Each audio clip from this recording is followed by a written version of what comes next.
E a gente entra hoje com a participação do Evaldo Garcia, que é da Sustentável, Lavras, ele vai se introduzir brilhantemente para a gente, e com a Cleide Vieira também, que é aqui da equipe Lixo Zero BH, e faz parte da Comarp, Cooperativa de Catadores de Material Reciclável, que faz parte também da Rede Sol. E aí, eu já vou passar agora a palavra para o Evaldo.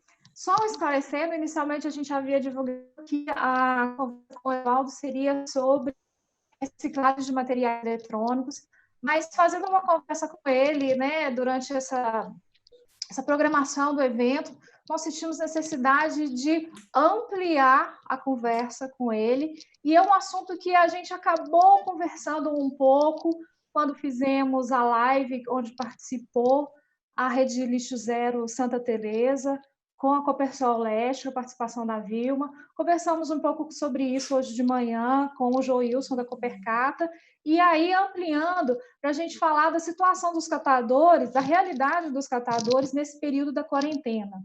Então, eu, sem mais me prolongar, já passo a palavra para o Evaldo, para ele iniciar, e eu vou compartilhar aqui também com vocês a apresentação dele.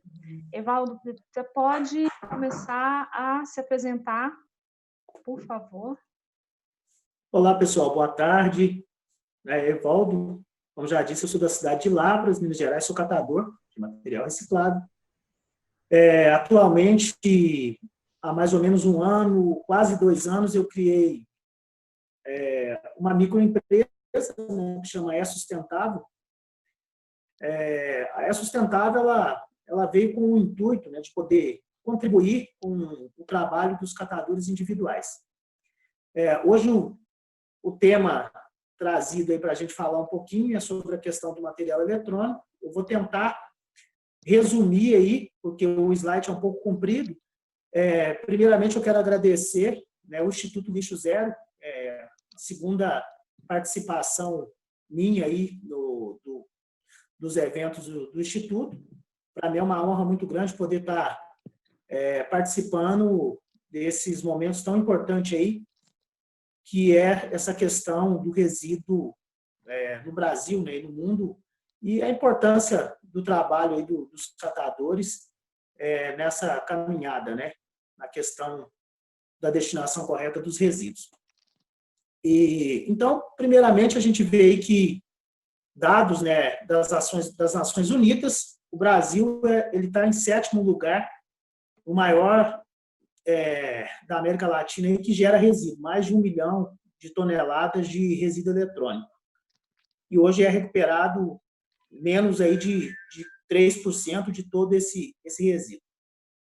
Então, essa é uma situação muito complexa. Eu vou mostrar algumas imagens aqui da minha cidade em relação ao descarte incorreto, né, do material eletrônico e os riscos que isso traz para a sociedade. Pode passar.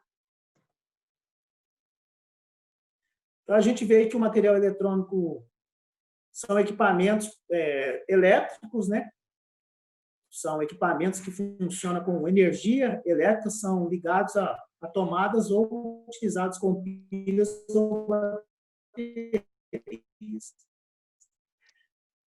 A linha verde, branca e azul. Pode passar. O lixo eletrônico não pode ser descartado em qualquer lugar, foi o que eu falei. Eu não vou colocar esses dados aqui, até porque o tempo é curto, mas aí a gente pode passar o slide. Eu acho que a parte mais importante realmente são os impactos. Então, aí são algumas imagens, né, de resíduos aqui descartados em lotes baldios, terrenos, córregos aqui da minha cidade, e a gente vê o quanto que isso pode afetar a sociedade. Quando a gente não tem um olhar muito real para esse processo, né, as pessoas acabam não enxergando isso. Eu, rodando na cidade, eu consegui, o ano passado, identificar mais de 300 tubos de televisão jogados em terrenos baldios. Se se você for analisar, eu quero usar aqui esse termo desses tubos quebrados. As pessoas, muitas das vezes, por não saber ou por não entender do risco, né, que esse material gera para a sociedade, eles acabam descartando esses materiais em lugares que não deveriam ser descartados. Você vê que a pessoa quebra esse material, muitas das vezes, para poder tirar o cobre que tem nos tubos, né? E, com isso, deixa aquele resto do tubo de televisão jogado nesses terrenos. O que acontece? Vem uma pessoa de boa vontade, né? E pensa assim, esse tubo chove, esse tubo enche de água, a pessoa vem com boa vontade, por causa do Aedes aegypti, não vou descartar essa água fora, porque senão a gente vai gerar um problema do mosquito da dengue. Só que quando a pessoa vai ali com boa vontade, joga aquela água que está dentro daquele tubo no solo, isso vai diretamente para o lençol freático. O que vai acontecer? Automaticamente isso vai afetar a sociedade, vai afetar as pessoas que vão tomar água com esse metal pesado, devido a uma situação que muitas das vezes, sem a pessoa querer, ela acabou criando sem saber que isso traria risco para as outras pessoas.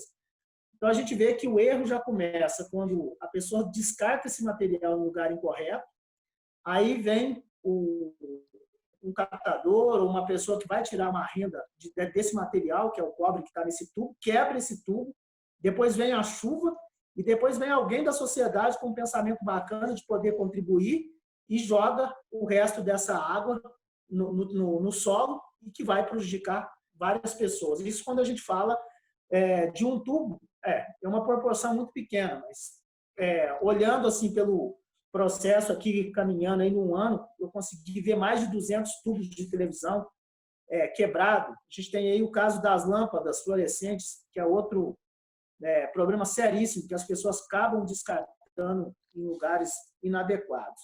Pode passar.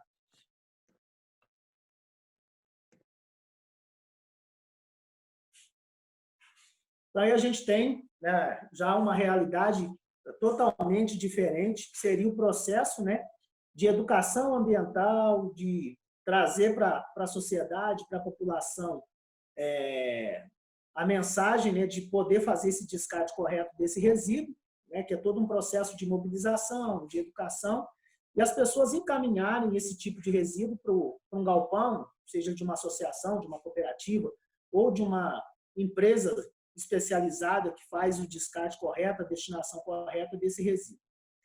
Então, aqui a gente vê alguns materiais, que eu peguei algumas imagens aqui ilustrativas, mas essa que tem um fogãozinho amarelo, isso era o galpão onde eu estava trabalhando atualmente. Então, muito desses materiais ele pode ser reutilizado. Então, a gente tem aqui o caso desse fogão amarelo, que na época, quando eu coletei ele, eu consegui repassar ele para uma pessoa que comprou numa fazenda, que levou para deixar como relíquia lá guardado. Essa máquina também funcionava, tudo certinho. Mas hoje a gente tem um sério problema, que é o problema dos materiais que a gente compra hoje. Hoje os materiais não têm essa durabilidade igualzinho os antigos. Eu mesmo tenho 1 ano e pouquinho que eu comprei o fogão, o meu fogão já está com problema já no botão do forno. E automaticamente, quando você vai levar para consertar, esse material não tem conserto. Então, você acaba tendo que descartar esse tipo de resíduo com menos de 2 anos de uso. Pode passar.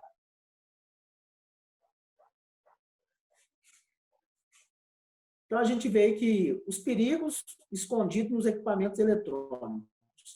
Então, a gente vê que tem o cádmio, que vem nas baterias, nos monitores, o cromo nas placas-mãe, nas fitas de CD, o mercúrio nas lâmpadas fluorescentes, nos monitores, o chumbo nos cabos, nos microchips e nos processadores.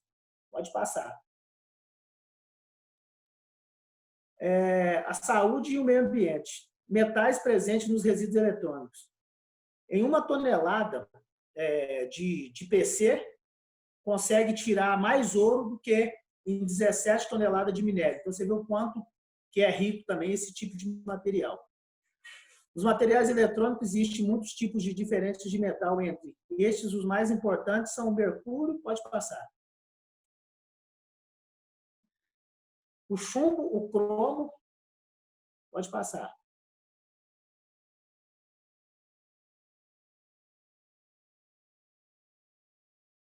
Então, como evitar a contaminação do meio ambiente? É importante proteger a todos.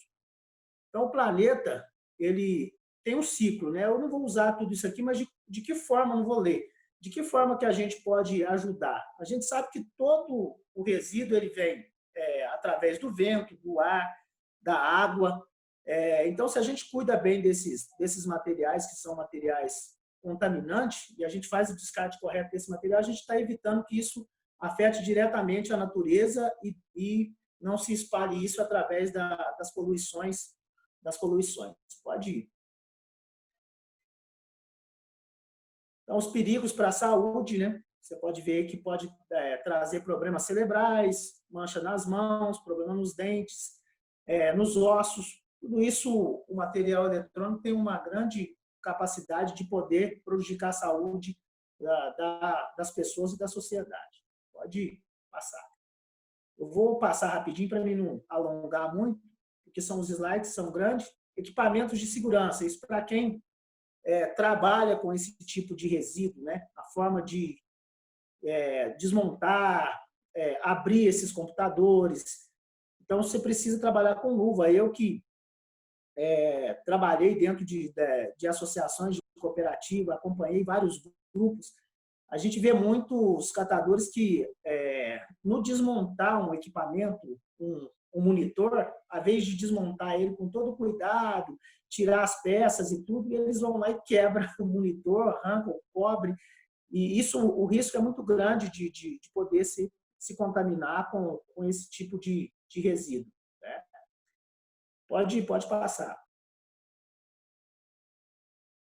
Então, óculos, máscara, para a gente não exalar lá a poeira dos computadores, das peças que têm esses riscos aí de metais pesados. Se é alicate, pode passar, acho que é bem o tipo de ferramenta para desmontar. Né, a gente tem aí um trechinho que fala sobre a lei, no artigo 1. Esta lei constitui normas para o gerenciamento e destinação final dos produtos e componentes eletrônicos, considerado como lixo tecnológico. Então, a gente tem aí a lei da logística reversa, que cobra dos produtores que dê a destinação correta desses resíduos, né, que são cobrados pelo o resíduo que eles colocam no mercado. Pode passar. Artigo 2, o lixo eletrônico deve receber a destinação adequada, que não provoque danos e impactos negativos ao meio ambiente. Um pouco que eu falei. Então, a lei ela traz essa responsabilidade, né, que hoje a gente fala que é a responsabilidade compartilhada, né, que esses materiais, que esse tipo de resíduo, ele chega no seu destino final de forma correta. Pode passar.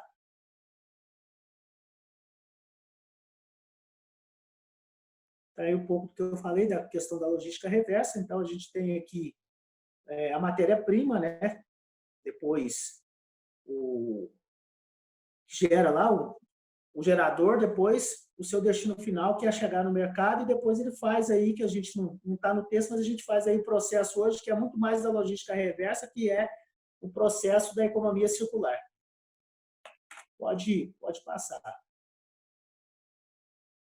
Então, aí eu vou passar rapidinho, são os componentes que são desmontados, né? Placa leve, placa pesada, são os componentes que depois de fazer o processo de desmontagem do computador, você vai tirando cada peça. Pode passar.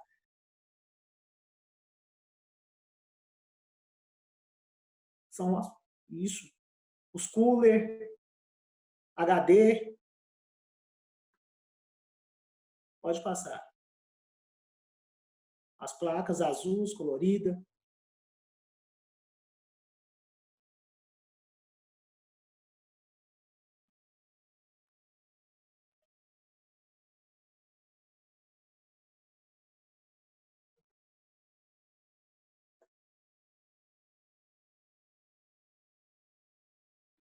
Pode passar. Isso aí, só um minutinho. Então, aí, na verdade, isso é os dados de 2019, finalzinho de 2019.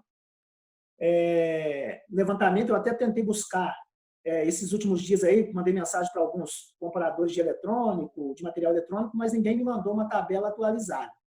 Mas uma média hoje que de 1 tonelada de sucata que geraria em torno de R$360, depois de todo esse processo de desmontagem, separação de cada item, de cada material, ele traz aí um retorno aí de R$3.600 quando esses componentes são separados e vendidos por partes separadas, ou se o catador pegasse ele e falar, vou vender um CPU, que é uma peça de sucata. Se ele pega ele e joga na sucata, ele tiraria em torno de R$360. Hoje eu acredito que esteja até menos, porque teve uma queda aí no material na sucata, né? Acho que está em torno de 25 centavos, 30 centavos. Então, traria aí em torno de R$300. Se ele fizer a separação de cada componente dos computadores, ele vai ter aí um retorno de R$3.000 a R$3.600 aí, em cima desse material separado. É um caminho aí de aumentar a renda aí dos catadores. O e-mail da Sustentável, celular para contato, e eu agradeço aí pela oportunidade de poder estar passando rapidinho um pouco dessa apresentação. Eu conversei com a Márcia até por causa do tempo, né? Eu não iria entrar muito em detalhes, porque a gente tem esse bate-papo aí com a Cleidinha ainda, para não estender demais o horário. Então, agradeço, espero que eu possa ter contribuído um pouco aí em relação ao processo aí do material eletrônico. Obrigada, Evaldo. Eu acho, mesmo a gente fazendo esse bate-papo, eu achei muito interessante o Evaldo mostrar essa apresentação para a gente, porque demonstra uma parte da importância do trabalho dele, né, dele representando, né, os trabalhadores com material reciclável. Essa questão do resíduo eletrônico, ela é muito séria. Hoje a gente tem em casa acúmulo, às vezes, né, de equipamentos que a gente não usa mais, e infelizmente a gente sabe que nem sempre isso encontra uma destinação correta. E aí, eu quero só fazer uma correção aqui na minha entrada. Eu deixei de apresentar a minha colega Edileia, que é do Lixo Zero Contagem, que vai estar conduzindo essa live com a gente. E aí, por favor, Edileia, só dá um oi para a galera aí, para, né, tipo... Ei, gente, boa tarde. Para quem não me conhece, eu sou Edileia, faço parte do coletivo Lixo Zero de Contagem.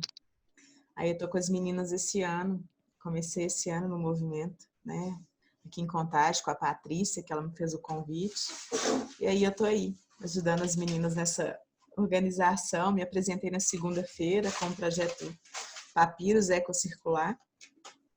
E vamos fazer o encerramento hoje. Vou apresentar a Ivana daqui a pouquinho também. Obrigada, Edileia. Então, assim, agora a segunda parte, né, da nossa apresentação é uma discussão que a gente acha necessária. E aí eu vou já chamar aqui minha querida Cleide Maria Vieira para desbloquear o microfone dela, se apresentar. E aí a gente inicia o bate-papo com os dois. Lembrando que, né, nós estamos aqui no Zoom e estamos ao vivo também no Instagram. E aí o pessoal do Instagram que está assistindo a gente, tiver perguntas para o Evaldo, para a Cleide, para nós do Lixo Zero BH ou Contagem, só deixar o seu comentário lá durante a nossa live. E aí, Cleide, por favor. Oi, boa tarde, né, a todos e a todas.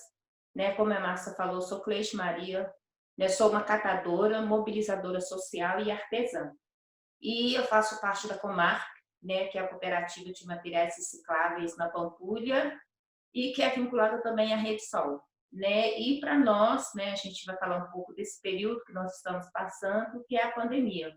Né? Nós paramos as nossas atividades em meados de março, né? Estamos agora no processo de retorno, mas nesse período ao qual nós ficamos parados, a gente não teve onde tirar a nossa renda, né? Porque lá na comarca são 47 cooperados, não, e é de lá de onde a gente tira o nosso sustento, né? Então, nesse período, nós não tivemos onde a gente tirar a nossa renda. Tivemos auxílio com os nossos parceiros, né? Nós temos o Instituto Unimed, né? Tivemos a rede que foi feita, a campanha que foi feita pela ANCAT, pelo Movimento Nacional, pelo Instituto Lício Zero também, que nos auxiliou. Nós tivemos condições de comprar cestas, né, para toda a rede, os catadores da rede, que são mais de 250 cooperados, junto com o auxílio do Instituto Unimed também.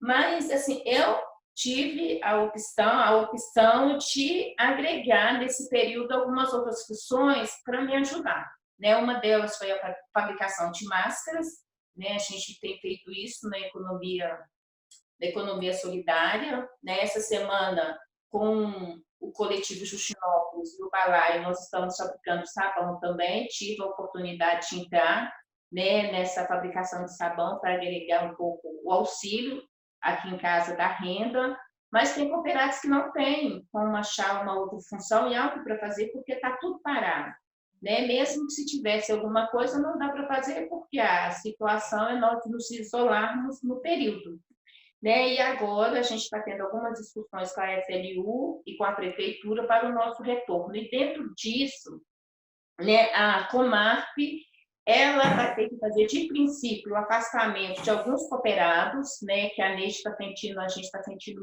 muito nisso, que são aqueles que estão no grupo de risco, eles vão ter que ser afastados. Então, para o retorno nosso, nós vamos ficar com em média de 30 catadores só, né? E nós temos, a Comarca, ela tem um galpão na Antônio Carlos e outro na Caldo da Rainha. Então, a gente vai voltar a receber os resíduos e fazer tipo um ping-pong. Numa semana, o material vai ficar na quarentena na Antônio Carlos, né? A gente vai receber 2 caixas d'água, onde vai ter o líquido para a gente poder estar higienizando esse material. Aí ficou em quarentena, trabalhamos ali com 30 cooperados, né? A Antônio Carlos, né? Vou ver se dá para a Márcia mostrar. A Antônio Carlos, nós temos a esteira. Então, ali a gente vai ter 12 pessoas na esteira, alguns alimentando a esteira, vamos ter a equipe que alimenta, faz a troca dos bags da esteira e 3 prensando. Então, esse amarelo que vocês estão vendo aí é onde fica a esteira. E esses pontinhos é onde vai ficar os materiais no período de higienização, né? E a gente vai trabalhar nesse processo. Enquanto nós estamos na Antônio Carlos, automaticamente o material que está na Caldas está em quarentena. Então, a gente vai ter que ir fazendo esse remanejamento. Uma equipe, uma semana, trabalha na Antônio Carlos e depois vamos para Caldas, porque vai fazendo o período de quarentena dos resíduos, né? E aí a gente tem também a área de estoque dos materiais, né? Temos a parte do refeitório, né? Dos nossos vestiários, né? E o outro galpão, a Caldo da Rainha, lá a gente não tem esteira, lá a equipe que fica lá trabalha no monte, que é o 3º desenho. E lá também a gente vai ter que se adequar, porque lá a gente trabalha em conjunto, né? Aí esses pontinhos serão onde vai ficar os resíduos, esses marronzinhos seria a estocagem, né, do material já prensado. Então, isso tudo está sendo programado, né, junto com a SLU e a coordenação da Comarc, que é a nossa coordenadora Neide, para a gente poder ter o nosso retorno agora no meados de junho, e assim nós esperamos. E antes da gente retornar também, a gente vai ter um curso que vai ser oferecido também pela SLU. Todos nós vamos ter que passar por essa capacitação para a gente poder estar voltando, de como remanejar os EPIs, como que a gente vai ter que higienizar esse resíduo quando chegar no galpão. Então, isso tudo está sendo trabalhado, mas, assim, tá difícil, né? Para a gente que tem, como a Bernadette falou terça-feira, a gente já tem no sangue a coleta seletiva, a gente já tem no sangue a importância, né, de voltar um resíduo para a cadeia produtiva. Esse período a gente sabe que tem muito resíduo, infelizmente, para o aterro. Aqui em casa eu tenho uma área aqui no fundo que está cheia, os meus resíduos aqui está tudo em quarentena, né? Assim, meu marido falou assim, e agora? Eu falei assim, deixa aí, vamos ir guardando, e quando a gente tem espaço, a gente vai guardar, porque não dá. A gente que tem realmente a consciência da importância de voltar esse resíduo para a cadeia produtiva da reciclagem, não tem como a gente jogar fora. E principalmente pela questão social também. Né? Então, não só nós, mas todos os outros grupos também, que vai ter que fazer essa medida de pensar, você fica, você não vai poder ficar, é muito complicado, né? Você poder dizer, você não vai poder trabalhar mais, fica em casa, aqui não vai te caber mais. Então, essa é uma decisão muito dura e que vai doer muito a gente poder, infelizmente, falar para o companheiro nosso que ele não vai poder voltar. Então, isso é que a gente vai estar trabalhando agora nesses dias, né? O nosso retorno. E aí, ouvindo, né, esse depoimento da Cleide, eu já passo a palavra para o Evaldo também, porque eu ouvi muito do depoimento dele, e ele teve que adaptar muito as atividades dele nesse momento com a E-Sustentável, e eu queria que ele conversasse, né, apresentasse para a gente esse depoimento. Evaldo, por favor. Desbloqueie o seu microfone. Beleza. Isso. Então, na verdade, eu tive que fazer algumas mudanças bem relativas em relação ao meu trabalho. Como eu disse, hoje o meu trabalho eu sou um microempreendedor que, com o desejo de querer ajudar um grupo de catadores que trabalham individualmente, que trabalham na rua.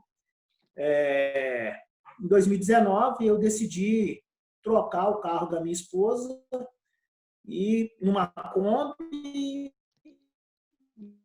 o capital, o dinheirinho que sobrou, tentar manter esse galpão para poder dar suporte a esses catadores. Na pandemia, eu passei de ficar quase 40 dias em casa, e quando eu voltei para poder separar, eu tive uma surpresa muito grande, que foi, primeiro, que o material tinha caído mais de 70%.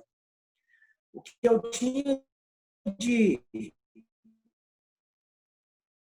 recurso era só o material. O que eu tinha de dívida, uma dívida nesse período.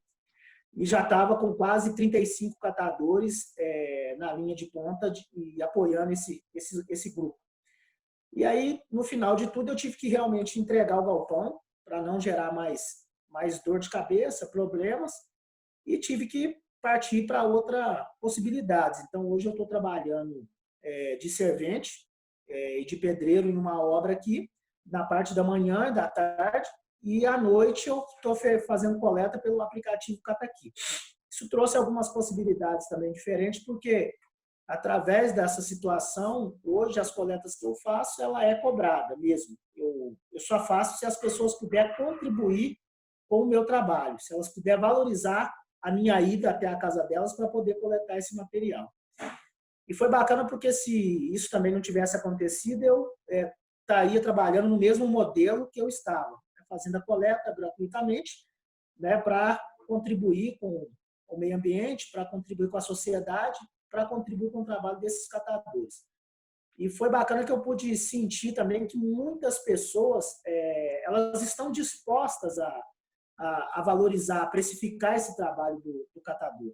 E a primeira semana eu consegui tirar só na prestação de serviço R$300 da coleta, feita cobrando. Isso foi muito rico para mim, porque se eu tivesse normal, tivesse com galpão, ia estar com as minhas dificuldades, mas eu não teria coragem de realmente falar assim, eu vou fazer a coleta para você se você realmente vou precificar o meu valor da coleta, se você me pagar, eu pego, se você não pagar, eu não coleto. Então, diante do cenário perdi algumas coisas, porque eu fiquei um pouco meio triste, porque eu acabei tendo que deixar um pouco desse caminho que eu estou seguindo, que era ter esses catadores como base, como apoio para as pessoas que não conhecem o projeto da E-Sustentável. A ideia do Evaldo ligado à E-Sustentável era agregar valor a esse material desses catadores através da comercialização. E conseguir repassar um valor acima do valor de mercado dentro da cidade. Então, só para vocês imaginarem, assim, o catador hoje ele vende o papelão a 15 centavos aqui na minha cidade. Eu repassava para esse catador o valor de 25 centavos, 30 centavos no papelão. Os outros materiais eu capacitava esses catadores e mostrava para eles aonde eles iam conseguir agregar valor no material deles. Então, materiais que eles vendiam a 60 centavos, 50 centavos misturado, eu dava uma capacitação e separava esse material e repassava para E-Sustentável, tipo PET, a 1,10, o PAD, a 90 centavos. Então, eles, entre um e outro, costumava tirar em torno de 50 a 60 centavos a mais do que o valor que eles tinham repassando para outras pessoas que pagavam em média de 50 a 60 centavos. E aí eu tive que me reinventar. Então, hoje eu estou trabalhando de manhã, até 4 horas, 5 horas em obra, trabalhando como servente. Das 17 até as 8, 9 horas da noite eu trabalho fazendo coleta pelo aplicativo. E depois desse horário eu estou tirando 2 horas do meu tempo para mim poder dedicar um aplicativo de inglês, uma plataforma de inglês online, que eu tento vender essa plataforma, que foi um apoio de uma dona de uma escola de inglês aqui em Lavras, que me cedeu essa oportunidade para poder estar tentando vender esse aplicativo. Então, eu tive que fazer um monte de reinventos aí para tentar dar continuidade, né? Tanto no meu trabalho, mas também conseguir gerar renda para conseguir trazer sustento para dentro da minha casa. E estamos aí nessa luta aí até que as coisas melhorem. Tá certo. O que você está falando aí, né, sobre reinventar, né, procurar novas alternativas, vem justamente, né, com o que a Cleide falou também da atividade que as meninas começaram a desenvolver lá em Justinópolis, né, na complementação de renda com a produção de máscaras, sabão, e foi conseguido várias parcerias, não foi, Cleide? Sim, e aí a gente pode falar. As ONGs, né, que estão fazendo esse trabalho, principalmente com a população de rua, eles buscaram nos procurar, a gente quer fazer máscaras para doar. Então, no caso, eu corto os tecidos e faço para costureiros. Então, cada corte que eu faço, eu ganho 50 centavos. Então, agreguei eu e Mariana. E as costureiras também ganham, elas ganham tecido, vinho, elástico e fazem as máscaras, elas também ganham para confeccionar essas máscaras. Uma parte, eles nos deixaram para a gente poder vender, para a gente poder agregar mais renda. Então, algumas a gente está conseguindo comercializar. E uma outra parte, eles estão doando para copo de rua. Tem uma outra ONG que nos procurou também, que eles querem fabricar também máscaras. A gente está conversando para fechar o contrato com eles. E eles vão fabricar também as máscaras para poder doar. Então, a gente tem feito esse processo, né, de reinventar nesse período para não ficar parado, porque aqui o coletivo a gente tinha um espaço que é do shopping que nós temos aqui em Justinópolis, que a cada 15 dias nós tínhamos feira. Então, lá a maioria das meninas iriam expor seu material, comercializava e com esse período parou. Então, nesse período agora a gente está reinventando para poder ficar totalmente no escuro e não ter como suprir nossas responsabilidades diárias, né? Porque nós temos que alimentar, pagar uma luz, pagar uma água, tem as despesas, que tem mais criança dentro de casa agora, então automaticamente o consumo de alimentação aumentou, o consumo de energia, de banho. Então, esse processo todo pegou todo mundo de surpresa. E acrescentando, nesse nosso retorno da Comarc, né, nós vamos receber por mês, a cada galpão, 27 toneladas, que vai dar no máximo de 109 a 110 toneladas mês, que é o que a gente, de princípio, vai começar a ajustar com esse grupo reduzido também de cooperados, para a gente poder estar retomando as nossas atividades. Então, assim, vai reduzir um pouco, eu estava até comentando com a Mariana, porque automaticamente vai reduzir um pouco o nosso ganho, porque a gente vai reduzir a quantidade de material que nós vamos estar recebendo. Mas isso é com o tempo que a gente vai estar ajustando, pelo jeito a gente receber demais e colocar os catadores, né, a equipe toda em risco, em contato com esses resíduos. Então, a gente está trabalhando com um retorno gradativo. Que seja possível a gente trabalhar e o resíduo está lá no tempo de quarentena também. Certo. Então, a gente vai ter que reinventar mesmo nesse período. Tá. uma fala do Evaldo, que ele está falando a respeito da modalidade que ele está trabalhando agora, fazendo as coletas pelo aplicativo, né?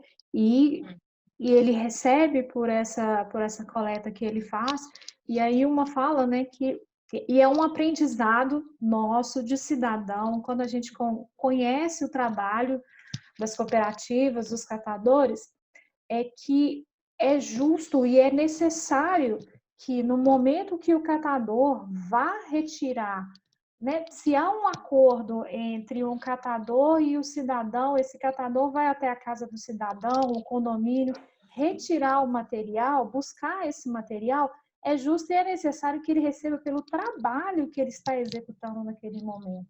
Isso vai muito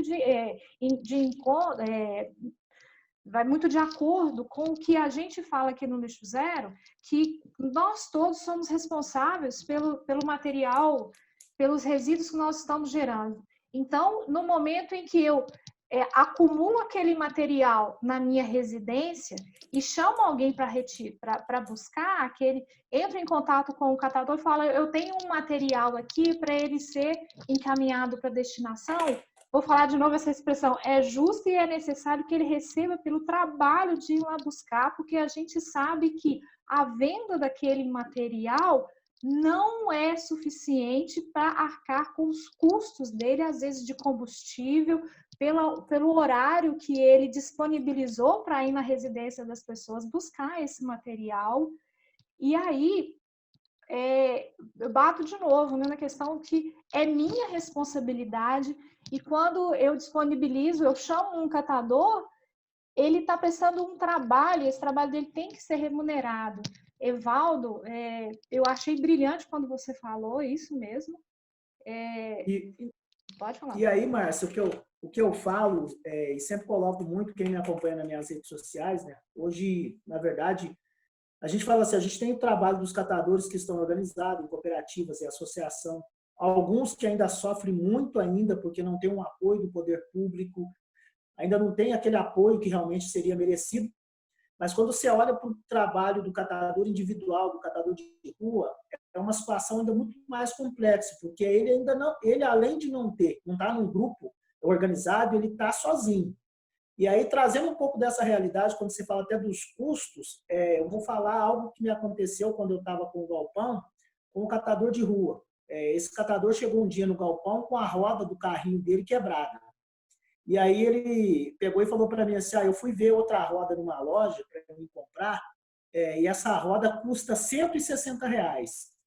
A roda do carrinho dele custava R$160. Então, muitas das vezes as pessoas olham para o catador de rua, o cara que está no carrinho, e pensa que aquele cara não tem, ou aquela catadora não tem custo. Ela tem que dar manutenção no carrinho dela. Ela tem que consertar a roda que estragou, ela tem que consertar o pneu que estragou.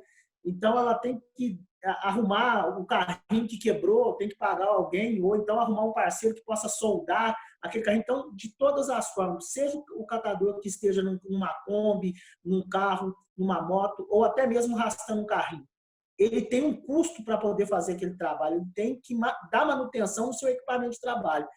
É a sua ferramenta.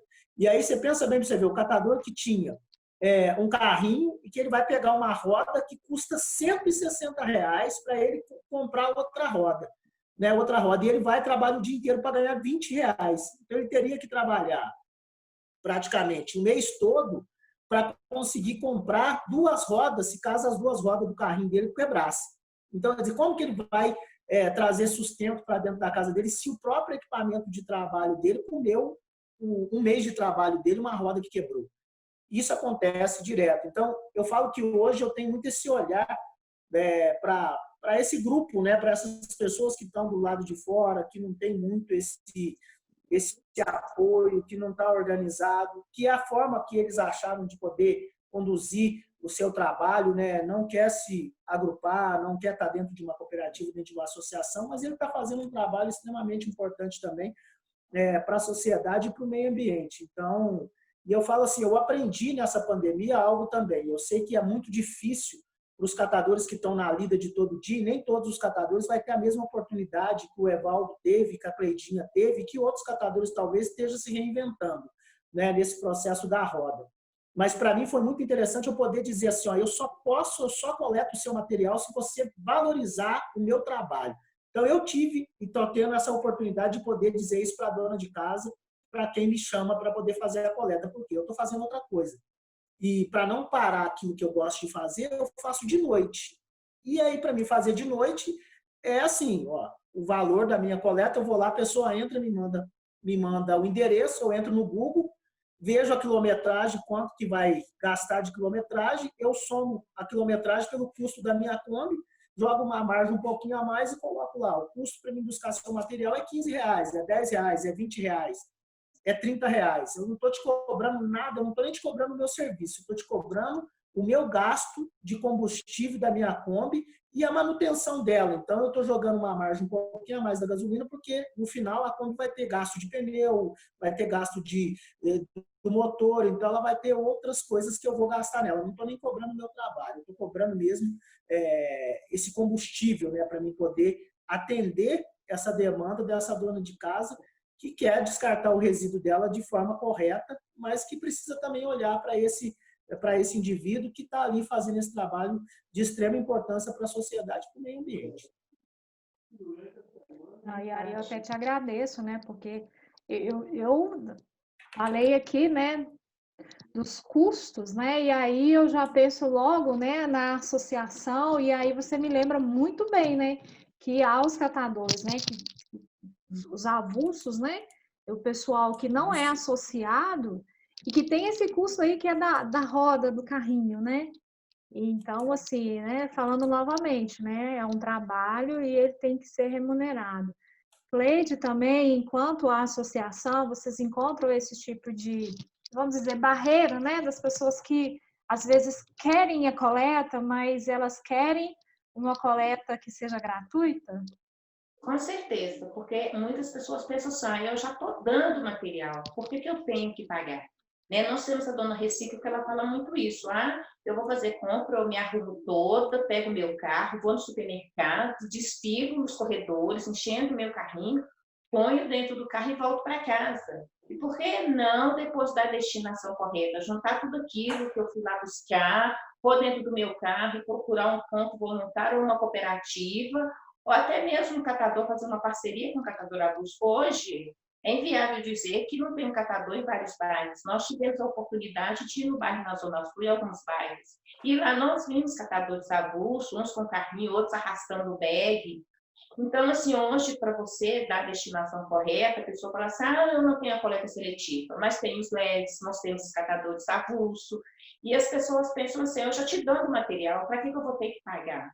Né? E a gente enfrenta muito isso também, mesmo a gente estando organizado, a gente enfrenta muito isso. Nem na questão que o Evaldo falou de reinventar, né? E hoje a gente tem feito entrega de máscaras. Eu também tive que a pessoa manda o endereço que a gente divulgou o nosso folder, né? Lá com os telefones, as pessoas entram em contato, fazem o pedido, mandam o endereço, eu vou no Google, vejo e falo, eu entrego, mas é tanto. E a gente tem conseguido fazer isso, sabe? O pessoal não reclama. Eu já tive a oportunidade de ir na Savassi aqui, na Cidade Nova, no Funcionários, no Ouro Preto, Barro Preto, e eu falo, é tanto. Aí o pessoal, beleza, faz o pedido, nós vamos só entregar a nossa máscara. Quando é à noite, a gente tem o auxílio de um motoqueiro.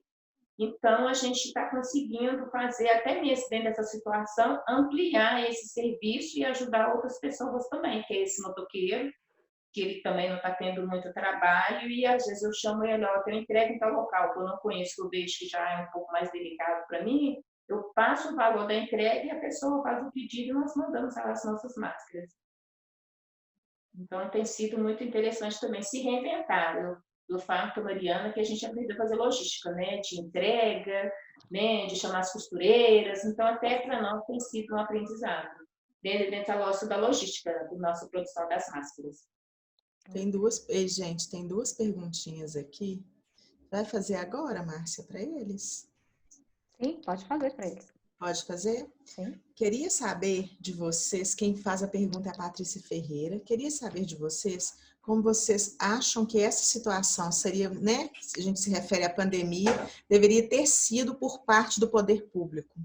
Com relação à pandemia, como é que isso poderia ter sido conduzido? Como que vocês acham que o poder público poderia ter conduzido essa situação toda de coleta, de destinação dos resíduos recicláveis até chegar em vocês nos galpões de triagem de recicláveis? Olha, eu acho que no primeiro momento, como teve o afastamento, né, vamos fechar os galpões. Então, nós trabalhamos até dia 23 de março. Então, o que a gente tinha ainda ficou o material lá. Eu creio que poderia ter parado e eles ter buscado ter feito isso agora. Né? Gente, vocês vão parar, vamos voltar, continuar a coleta, o material vai ficar lá dentro da quarentena e vocês vão indo. Porque, assim, foram 2 meses, a gente pensar, foi muita coisa que foi para aquilo. Então, e ter chamado a gente também, né? Como a Vilma trouxe na quinta-feira, eles simplesmente decidiram fechar, mas nós chamamos as nossas lideranças para conversar. Vamos parar a coleta e pronto. Né? Não pensou no que poderia ser de nós, os catadores, né? Que a gente precisa dos resíduos. Então, eu acho que essa conversa que está tendo, que teve, poderia ter sido antes, ter chamado as nossas lideranças para conversar antes de decidir, vamos parar e pronto, acabou. Então, faltou diálogo. Aí, Cleide, você acha que isso seria uma construção que eles deveriam ter feito com vocês, que seria conduzido da melhor forma, seria essa que você colocou? Isso, um diálogo. Logo quando eles começaram a dizer que poderia haver a interrupção da coleta seletiva, já deveria ter chamado as lideranças para conversar. Olha, vamos parar, o que vocês pensam? Porque foram sendo apresentadas simplesmente, parou e pronto. Não, né, definiram parar enquanto gestor público, mas não chamou as nossas lideranças enquanto movimento nacional, a coordenação de cada cooperativa que nós temos, sabe? E faltou esse diálogo conosco, né, com as nossas lideranças. Né, Evaldo?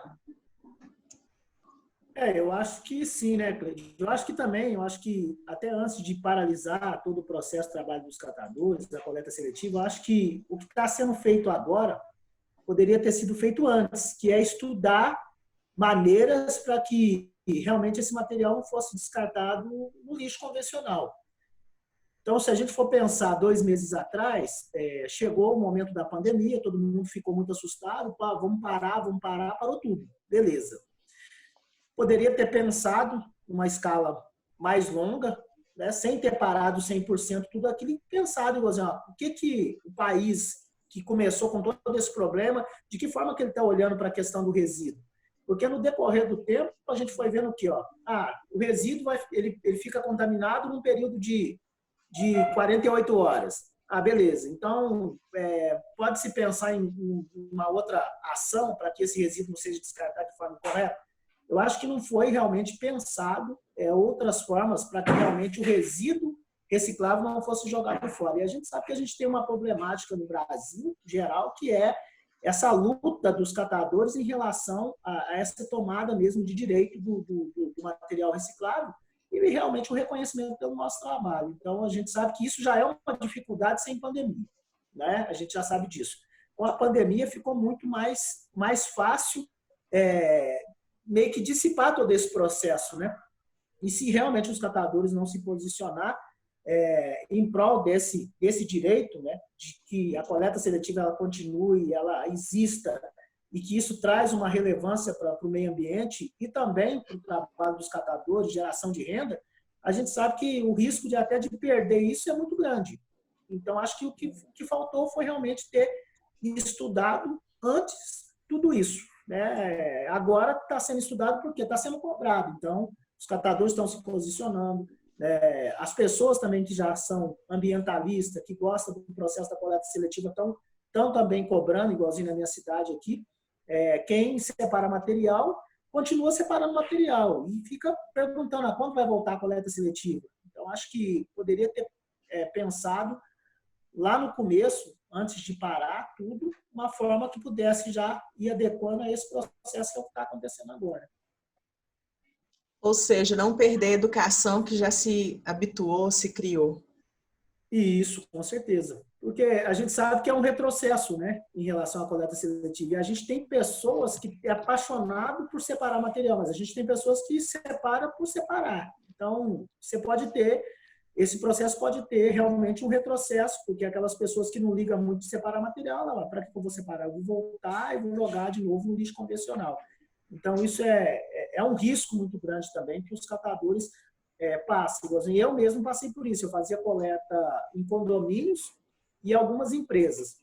Como parou tudo, quando eu retomei a coleta na primeira semana, eu tive uma redução de quase 80% de resíduo. Eu não consegui pegar material reciclado nos condomínios, porque as pessoas já estavam jogando fora. E aí foi uma das coisas que eu tive que realmente repensar e achar um outro caminho para me dar continuidade no meu trabalho de forma mais flexível, mais tranquila, para que eu não tivesse sérios problemas e me endividasse esperando que as coisas tomassem outro rumo. Então, eu tive que realmente reinventar e tocar o barco. A gente está Acrescentando, no ano passado, a prefeitura começou a implantar e ampliar a coleta seletiva em alguns bairros aqui em Belo Horizonte. Então, nas primeiras semanas, a gente viu que muitos moradores aderiram à ideia e muitos não. Então, a gente teve bairro que eu voltei com algumas das meninas, a gente fortaleceu algumas ruas, e a gente sabe que nesse período agora, isso se perdeu, né? Porque realmente a população acha assim, e dá trabalho separar, né? Eu estou colocando tudo e vou continuar. Então, realmente vai ser um retrocesso. A gente vai ter que voltar tudo novamente para resgatar a consciência e a importância com os moradores da separação dos resíduos novamente. Obrigada, Cleide. Agora a gente precisa encerrar, porque o nosso tempinho está até esgotando, já esgotou aqui, está esgotando lá.